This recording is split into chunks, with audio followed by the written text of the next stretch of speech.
Salut à tous, j'espère que vous allez bien. Alors si c'est la première fois que tu me découvres, je te demanderai de t'abonner, d'activer la cloche des notifications, de liker et de partager massivement cette vidéo. Alors si cela est fait, je te dis merci pour ton geste.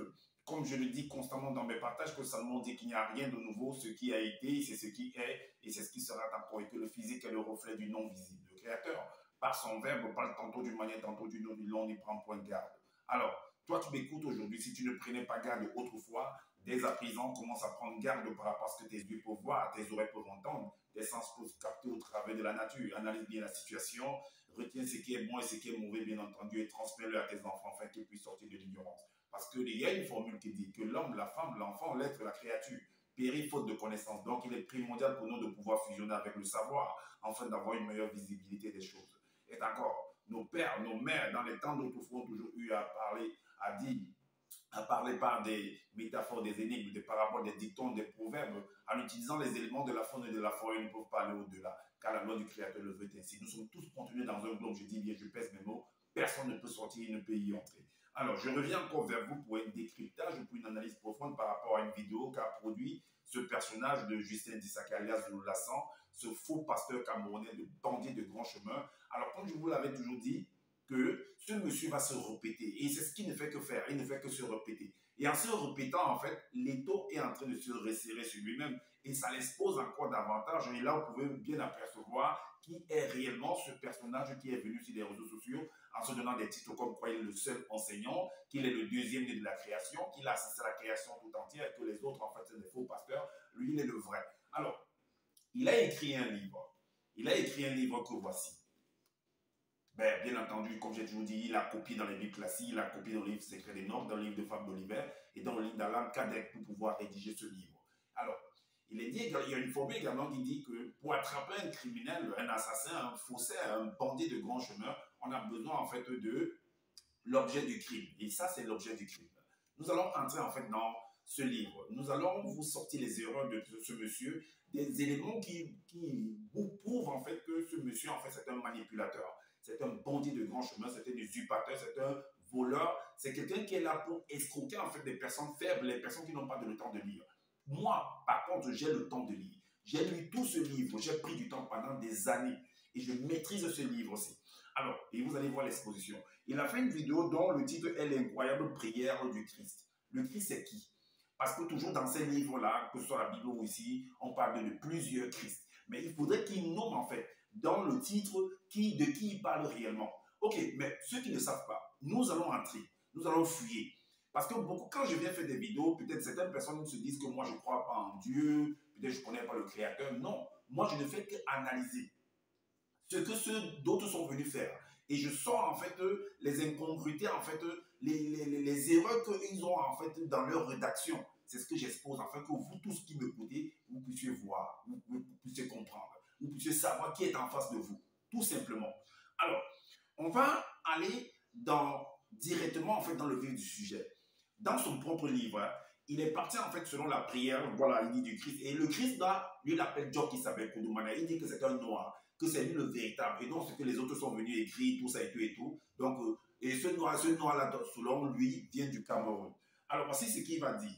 Dans le chapitre 54, le verset 1 et le verset 2, il est arrivé un moment que son Koudoumane, son sauveur là, son Christ là, était en train de voulait prier en fait. Voici ce qu'il écrit. Quelques heures après, lui, il appelle Job qui savait. Après, Job qui savait Allah avec 11 apôtres. Donc, selon lui, au départ, il avait 12 apôtres. Donc là, il se retrouve avec 11 apôtres. Et le 12e, il est parti où? Allez comprendre. Alors, près d'une rivière. Donc, il se retrouve près d'une rivière au milieu d'une forêt sacrée. Mais qu'est-ce qu'il faisait dans la forêt? C'est la question qu'il faut se poser parce qu'il y a des éléments, en fait, qui vous montrent, en fait, qui vous amènent à comprendre, en fait, le texte. Parce que j'ai toujours dit que pour comprendre, parce que ça, c'est une œuvre littéraire. Pour comprendre, en fait, une œuvre littéraire ou la vision, en fait, de l'auteur, celui qui écrit, donc, il faut voir, on va entrer, en fait, dans ce qu'on appelle une étude des textes.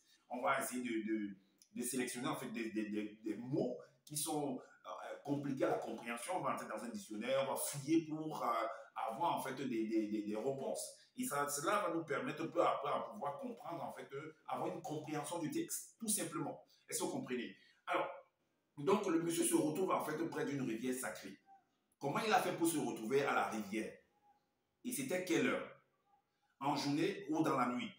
Alors, près d'une rivière, au milieu d'une forêt sacrée. Car Soma, que dans les Bibles, ne pas de Judas, lui l'appelle Soma, n'était pas avec eux. Ok.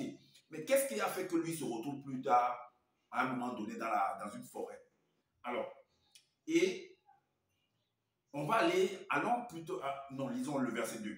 De là, Job Isabelle leva les yeux au ciel. C'est très très important cette phrase-là. Job Isabelle leva les yeux au ciel, donc vers le haut. Il a levé les yeux vers le ciel et dit, l'heure est venue dans le visible. Donc, il est en train de faire une prière. C'est ça, la prière incroyable. C'est ça, non? C'est ce qu'il a écrit, l'incroyable prière. Donc, il lève les yeux vers le ciel. La question qu'on peut se poser, c'est que pourquoi il ne lève pas, pourquoi il ne regarde pas à gauche? Pourquoi il ne regarde pas à droite? Pourquoi il ne regarde pas vers le sol? Et toujours, par exemple, dans les Bibles classiques, là, il est dit que si tu veux prier, tu vas dans ton lieu secret et tu pries ton Dieu qui est dans le secret. Est-ce que vous comprenez? Ok, là, il lève les yeux vers le ciel. Alors, la question qu'on peut se poser, est-ce que son père là, son tété là, son créateur là, habite-t-il au ciel, vers le haut là-bas? Et pourquoi n'habiterait-il pas sur la terre également vers le bas, ou vers l'extrémité gauche, ou bien vers l'extrémité droite? Pourquoi seulement il lève les yeux vers le ciel? Pourquoi vers le haut là-bas? Pourquoi? Ok. En même temps, ce Zoulou-là a fait des vidéos pour dire que non, par rapport au christianisme, par rapport aux églises réveillées, tout ça, que non, ils disent que le Dieu habite au ciel, tout ça et tout, que c'est du n'importe quoi et tout. Mais voilà son sauveur, voilà son Kodoumané, son Dieu qui s'appelle, qui veut prier et il jette les regards vers le ciel.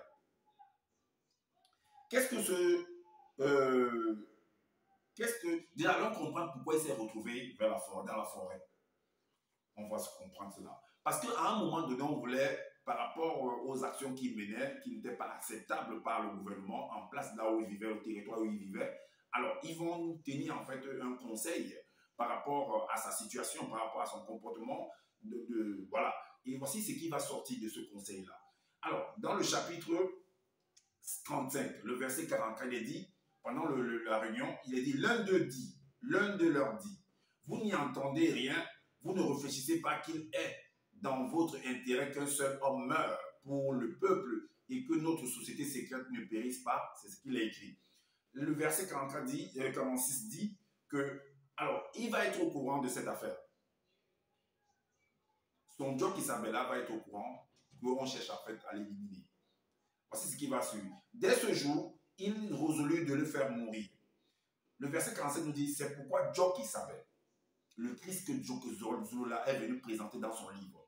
C'est pourquoi Job Isabella ne se montra plus tous les jours ouvertement parmi les blancs et les sans mêlés, mais il se retira dans la région montagneuse de Ben Emouna, et là, il y demeurait avec ses apôtres. Est-ce que vous voyez? Donc, il a fui. Il est parti se cacher, en fait, dans une forêt. Et la suite dit, on a commencé à le chercher partout. Voilà pourquoi il est dit au verset 48, « Or, les blancs et les sans mêlés de haut rang et les pharisiens, ça avait donné l'ordre que si quelqu'un savait où il était, qu'il le déclare afin qu'on se saisisse de lui. » Est-ce que vous comprenez?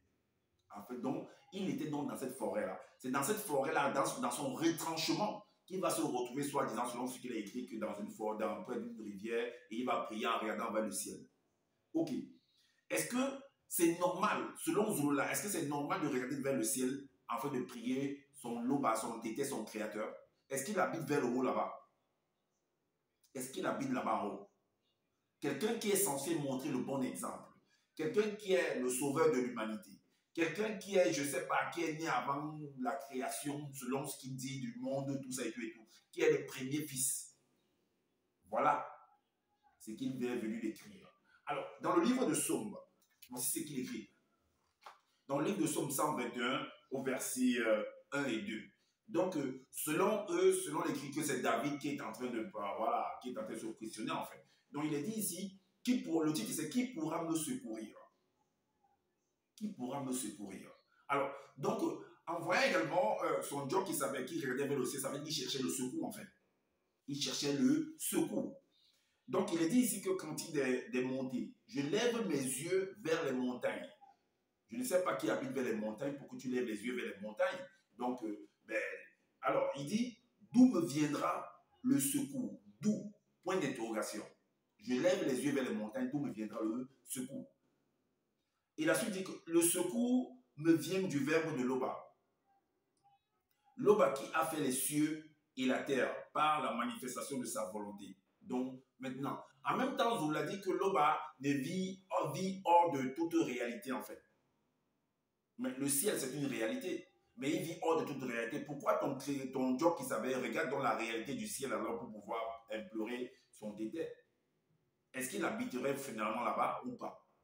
Et dans le livre de 1 roi, voici ce que Zola nous dit au chapitre 7, le verset 6. Même son Salomon également, parce que s'il est question de Salomon, lui aussi il voulait prier également, le dédé, le Loba, lui aussi il a regardé vers le ciel, hein, c'est écrit.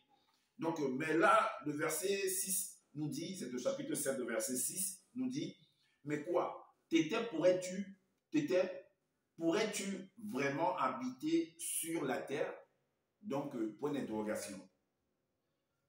Puisque ni le ciel, ni les cieux, des cieux et des cieux ne peuvent te contenir. Alors, pourquoi Dieu qui savait? C'est la question qu'il faut se poser. C'est la question que ceux qui écoutent, qui suivent ce monsieur de Zoulala, qui ne veulent pas réfléchir, qui veulent écouter comme des têteurs au Congo, qui ne cherchent pas à comprendre, à lire et à avoir la compréhension des choses, parce qu'ils veulent se faire escroquer, parce que ils veulent se persuader que non, ils sont dans le bon chemin, que ce monsieur, en fait, il est en train de leur conduire, je ne sais pas où.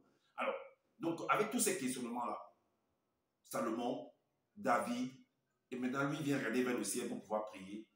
Mais je me pose des questions moi-même. Est-ce que Loba habiterait-il sur le haut ciel? C'est ce que moi, j'avais à vous présenter. Moi, je n'ai pas écrit un livre. Je ne suis pas contre le Créateur.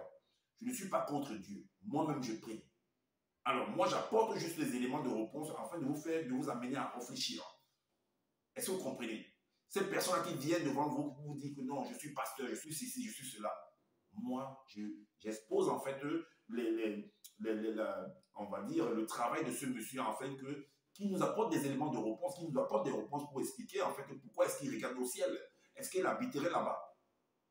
Moi, je m'arrête là. Comme je dis toujours à la fin de mes partages, je n'ai pas la science infuse. Si vous trouvez qu'il y a des manquements par rapport à ce que je viens de dire, dites-nous en commentaire, sinon on fait des vidéos pour pouvoir éclairer les uns et les autres également. Abonnez-vous à ma chaîne, activez la cloche des notifications pour être averti des prochaines vidéos également. Likez, partagez massivement cette vidéo, c'est en train de faire connaître les postures de ce personnage de Zoulasan, ce bandit de grand chemin, cet usurpateur d'identité qui est venu, qui raconte des bêtises en fait en longueur de journée. Donc, il est vrai que ça fait longtemps que je n'ai pas vu faire des vidéos également. Donc, je suis là et je l'écoute attentivement, je le suis. Il ne fait que seulement répéter les mêmes choses qu'il a dit à lui, il n'a plus rien à faire.